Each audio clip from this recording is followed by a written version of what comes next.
a short video just to demonstrate where we've been over the last decade with technology-enabled care and support.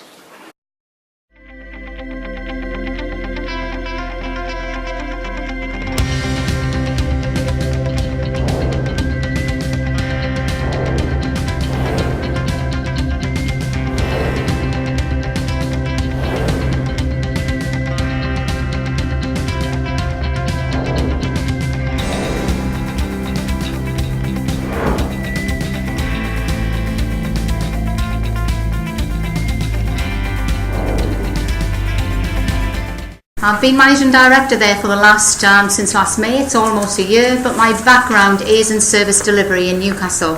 So led transformation of Telecare and telehealth in Newcastle, together with all the housing support. So housing around extra care and how you transform your service design on the ground, learning disabilities. So a lot of wealth of experience when I've come across to the Telecare Service Association.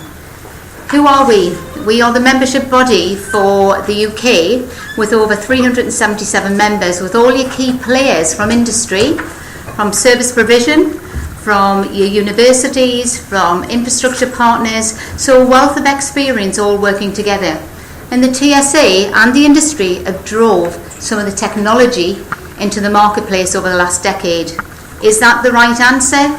I believe not. I believe that we need to start focusing more on the service provision and more on the redesign to make sure that we steer our industry partners on where we need to be. One of our main fundamental propositions for the TSA is our standards, service delivery standards. They've been around a long time. The 140 service providers are actually accredited to the standards. What we do have gap in the market is the standards around technology. Currently, we're doing a big service redesign and also looking at the standards to make sure that they're fit for purpose for the evolving sector in the marketplace. We've looked at ourselves over the last 2 years and said to us, what is it we need to be? And technology, as in Telecare and telehealth, which is common out there, is seen as technology, is a service provider on the ground trying to get commissioners and the end user bought into actually aspiring to have these technologies should never be driven from that. So our new inspirational vision is for people to aspire to have the technology as part of their everyday life. I come on the stage today with my iPad. 2 years ago, when anybody working in Your Homes Newcastle, back at Newcastle, would say that would never be me. I'm travelling all over Europe and do my day-to-day business through my iPad, just like everybody sitting in this room. Why does it need to be different for the individuals in the home and the elderly population? It doesn't. We need to find the way of making this happen so everybody aspires to have the technology.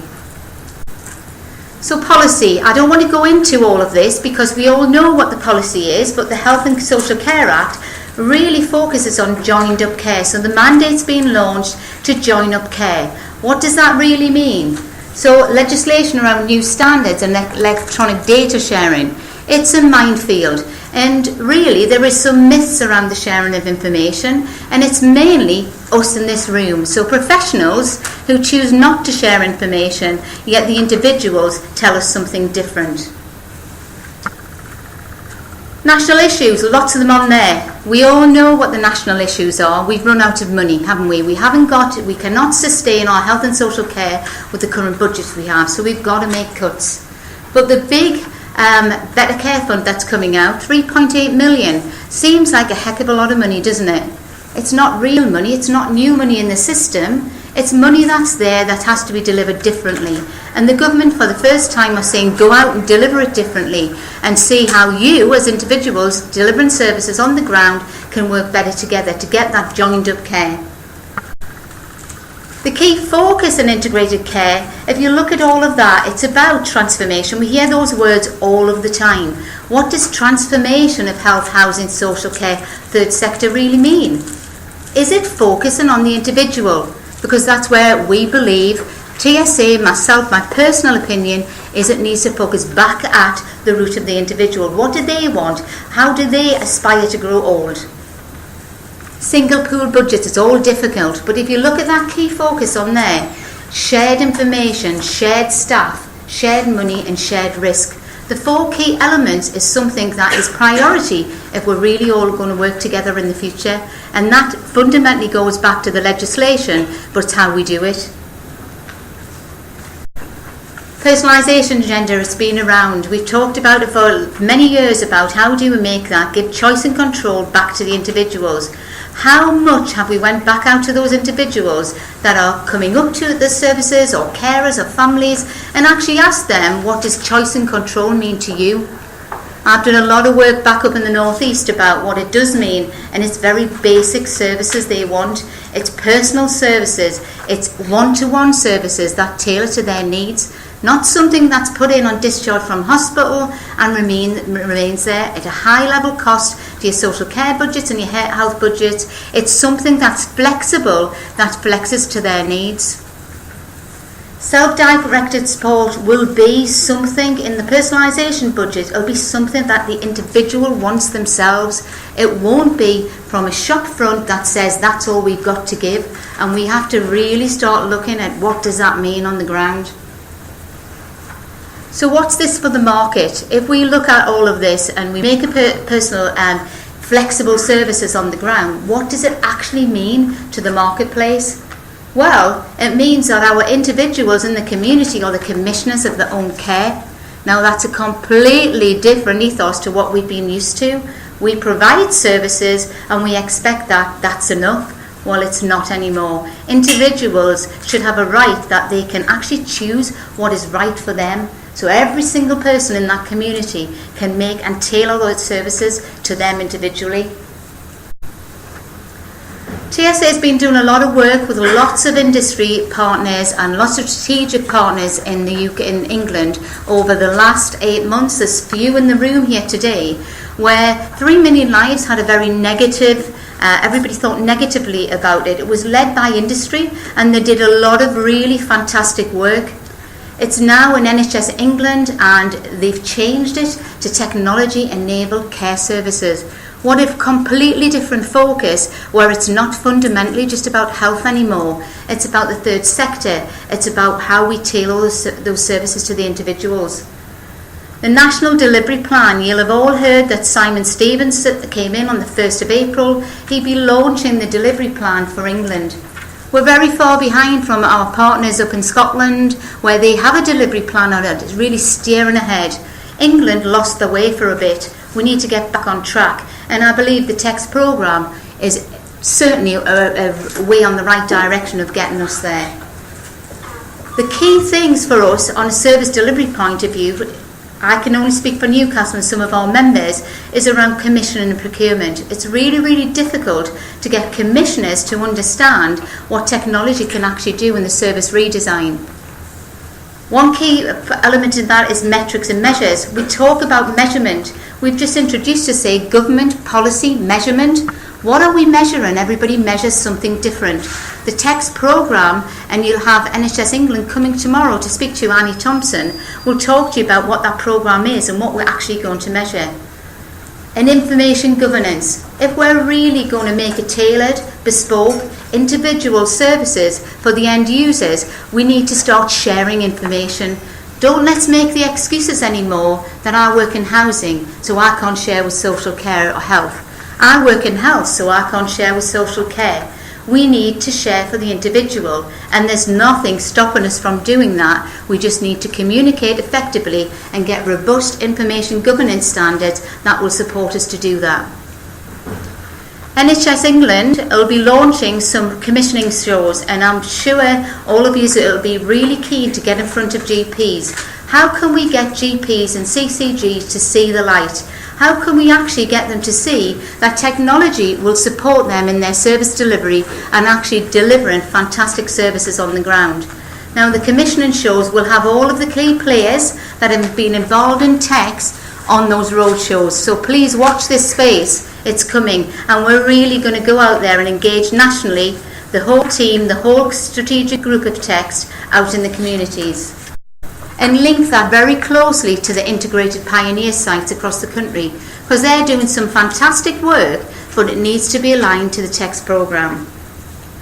So what does that all mean? That's a blurb on the screen to you. It's a blurb to me and it's a blurb to the individuals. This lady here is 79 in the community. She's never been known to us before, and she has a fall. And what happens? We break down a door. Cost firstly. Who to? Housing. Who to? Emergency services. Have we talked about them? We talk about health, housing and social care. We miss off the whole picture. Next she comes in, she goes in the ambulance. 11 times on her journey to the actual hospital ward does this lady say a name, address, are you generally well? Things that she doesn't need to repeat. This lady's in a crisis situation. We don't know anything about it. It's about time we start connecting and understanding this 79-year-old in the community and making it really effective for her. And us in this room and the rest of industry and our key partners across health and social care can really do it, but we really need to think differently. How do we start sharing Rita's journey and Rita's information across health, housing, social care, voluntary sectors? We need to steer that way, and we need to find that model that will actually do that. And along the way, if you notice, I've never talked about cutting money. I've never talked about money being the driver for that, but it will naturally come. If we get these processes and streamlines right, the reduction in budgets will follow, and that's the main driver, because we are going to be bankrupt from a health and social care point of view. So what we need to look like, and this is what we're doing within TSA, is looking at developing a wide range of delivery models. We talk about integration, interoperability. Interoperability is not just about technology, it's about people. Let's start working together.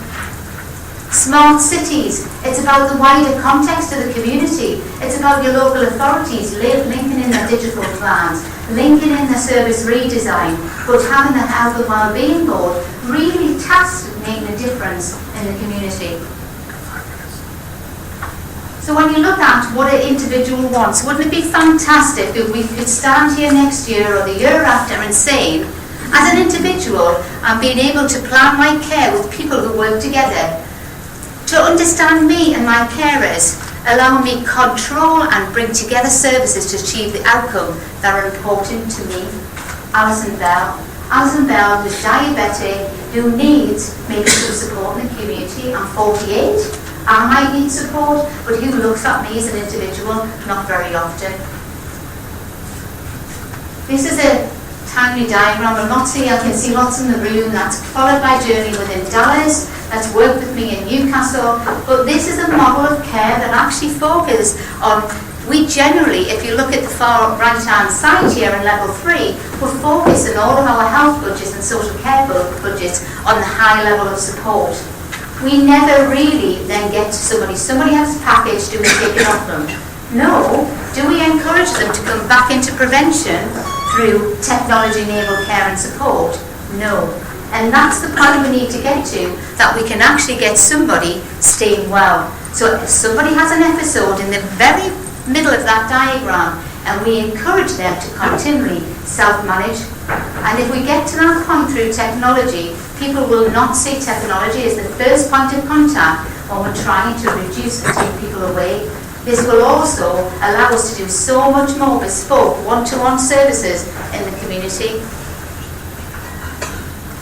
I would just like to leave you this for the next 2 days, because some fantastic presentations in the programme about innovation, how technology's made a massive difference. The Aktive programme you're going to hear from Sue, it's all fantastic work, but it's the innovation through technology. What I would like is all to think about at the end of the conference is to actually think what you're going to take back to your workplace, to your communities, and what is that people redesign? How can we do it, and how as professionals we're actually going to make it happen? And please, if there's any roadshows, go through the year, get yourself there and participate in this journey and make England leaders in the transformation of health and social care. Thank you.